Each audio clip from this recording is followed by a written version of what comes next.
రెండవ వచనము. నేను ఇది కేవలం అమ్మగారి గురించే ఈ వాక్యాన్ని ఇప్పుడు ఈడ కూర్చున్నాకనే దేవుడు నాకు జ్ఞానాన్ని ప్రసాదించాడు. ఈ చనిపోయిన వాళ్ళు ఎక్కడ పోతున్నారు, ఎక్కడ ఉంటున్నారు, ఏమైపోతున్నారు? నీతి మంతులది ఒకటి, అవినీతి మంతులది ఒకటి పరలోక రాజ్యంలో. అయితే ఇక్కడ 22వ వచనంలో చూడండి, 12వ అధ్యాయం 22వ వచనంలో,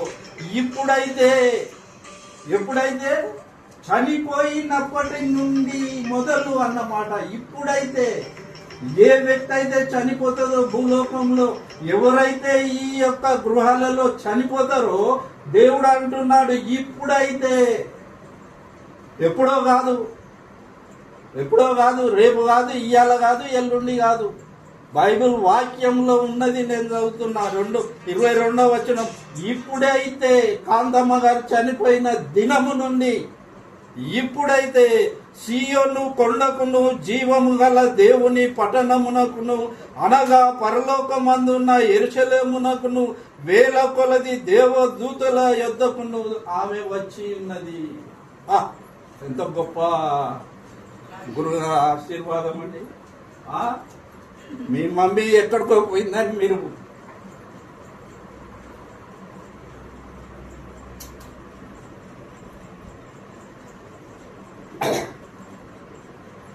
బాధపడవలసిన అవసరం లేదు. అక్కడ జీవము గల దేవుని యొద్దకును వేల కొలది దేవదూతల యొద్దకును పరలోకమందు వ్రాయబడి ఉన్న జ్యేష్ఠుల సంఘమునకును మహోత్సవమునకును వారి న్యాయాధిపతి అయిన దేవుని యొద్దకు వచ్చి ఉన్నది నయలమ్మ గారు అని వాక్యం సెలవిస్తున్నది. ఎంత గొప్ప. నాకు ఈ కరోనా వచ్చిన కాడి నుంచి కొంచెం ఈ గొంతు సహకరించలేదు, క్షమించాలండి. ఏమంటారు?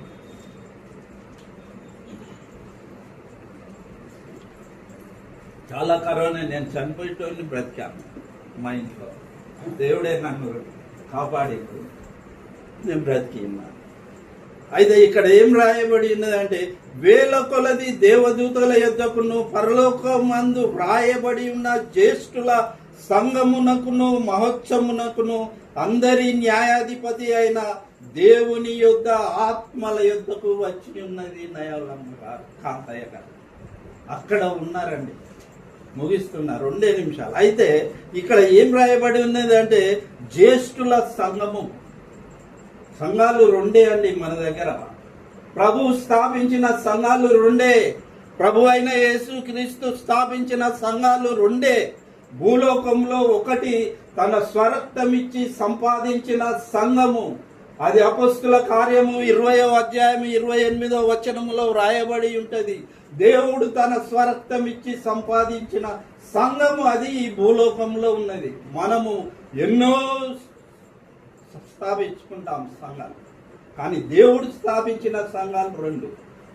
ఇది భూలోకంలో. అయితే పరలోకంలో ఇక్కడ వ్రాయబడి ఉన్నది చూడండి. ఇక్కడ స్పష్టంగా పరలోకంలో వ్రాయబడి ఉన్న మహోత్సవమునకు న్యాయాధిపతి అయిన దేవుని యొద్దకు రానికి జ్యేష్ఠుల సంఘము ఇక్కడ స్థాపించబడింది. జ్యేష్ఠుల సంఘము అనగా మరణించి తిరిగి లేచి పరలోకంలోకి వెళితే అక్కడ సంఘంలో మెంబర్షిప్ కావాలి. నువ్వు పరలోకంలో వెళ్ళకపోతే నీవు ఆ సంఘంలోనికి నేను పోలేను. నువ్వు పరలోక రాజ్యంలో చేరినట్లయితేనే, పరలోక రాజ్యంలో నీవు ఆ యొక్క దేవుని సన్నిధిలో దేవునితో, ప్రభువైన యేసుక్రీస్తుతో, ఆ బంగారు బాటలతో, దేవుని దూతలతో నువ్వు తిరుగుతూ అటు ఇటు సంచరించినట్లయితేనే నీవు ఈ యొక్క జ్యేష్ఠుల సంఘములో సభ్యత్వం పొందుతావు. ఇది మరణించిన తర్వాత నీవు సంఘములో సభ్యత్వం కావాలంటే జ్యేష్ఠుల సంఘములోనికి. ఇప్పుడు కాంతమ్మ గారు, నయలమ్మ గారు అక్కడ ఉన్నారు. నమ్మిన వాళ్ళు చేతులెత్తండి. దేవునికి అక్కడ చేరి ఉన్నది అమ్మగారు. అందువలన ప్రభు ఏమంటున్నాడు అంటే, ఇక్కడ ఏం రాయబడింది అంటే, మళ్ళీ క్రొత్త నిబంధనకు మధ్యవర్తి అయిన యేసు యుద్ధకును ఏబేలు కంటే మరి శ్రేష్టమైన ప్రోక్షణ గల రక్తమునకును మీరు వచ్చి ఉన్నారు. చూడండి, నేను బొమ్మని చెప్పలే, మీరు ఇక్కడ కూర్చున్న నా సహోదరులందరూ చెప్పలే. దేవుడే సాక్ష్యం ఇచ్చుతున్నాడు చనిపోయిన వాళ్ళ గురించి. మీరు ఇక్కడికి వచ్చి ఉన్నారు. నా కుమారి నయోలమ్మ, నువ్వు ఇక్కడ వచ్చి ఉన్నావు. నా కుమారుడా కాంతయ్య, నా సేవకుడా, నా బోధకుడా, నువ్వు ఇక్కడికి వచ్చి ఉన్నావు అని ఈ వాక్యంలో తెలియపరుస్తున్నాడు.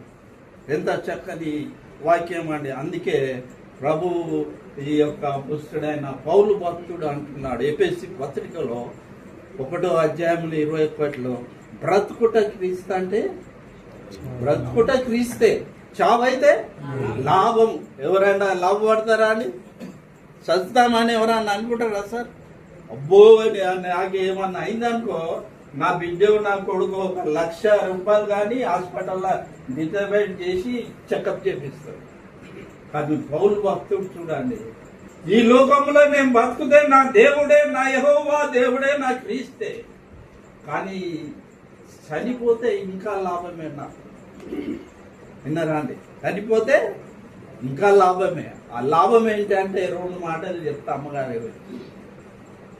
బ్రతకాలని ఆశపడతాం, కానీ దేవుని పౌలు భక్తుడు అంటున్నాడు, చస్తేనే నాకు లాభము. ఇన్ని కష్టాలు అనుభవించిన నేను చస్తే పరలోకంలో దేవుణ్ణి చూస్తా అని ఆయన తృప్తి. ఇప్పుడు కాంతయ్య గారు అమ్మగారు కూడా ఇప్పుడు చనిపోయినారని మన హృదయంలో ఉన్నాయి, కానీ వారు పరలోక రాజ్యములో దేవునితో సంచరిస్తూ బంగారు బాట సువర్ణ వీధులలో దేవుని దూతలతో అక్కడ వారు తిరుగుతున్నారు. అది వారికి లాభము. అంత మాత్రమే కాకుండా తన భర్తను చూసుకుంటా పరలోకంలో ఉంటుంది అమ్మగారు. అది 2వ లాభం. 3వది ఏందనగా అంటే తన బంధువులు ఎవరైతే చనిపోయి అక్కడ ఉన్నారో వాళ్ళని కలుసుకున్నాడు. అది అమ్మగారికి లాభం. ఇది లాభం. ఈ కొద్ది మాటలు, టైం లేదు, మా సార్ గురించి భయపడి ముగిస్తున్నా. ఈ కొద్ది మాటలు దేవుడు దీవించాలని, మరి ఈ కుటుంబాన్ని దేవుని చేతికి అప్పగిస్తున్నాను. ఓదార్చి ఈ కుటుంబానికి శాంతి సమాధానము, బిడ్డలకు, కొడుకులకు, కోడళ్లకు, మరి అక్క చెల్లెళ్ళకు, అన్నదమ్ములకు అందరికీ దేవుని యొక్క కృప నిండుగా ఈ కుటుంబంలో ఉండాలని కోరుకుంటూ ఈ కొద్ది మాటలు ముగిస్తున్నాను. Okay, thank you.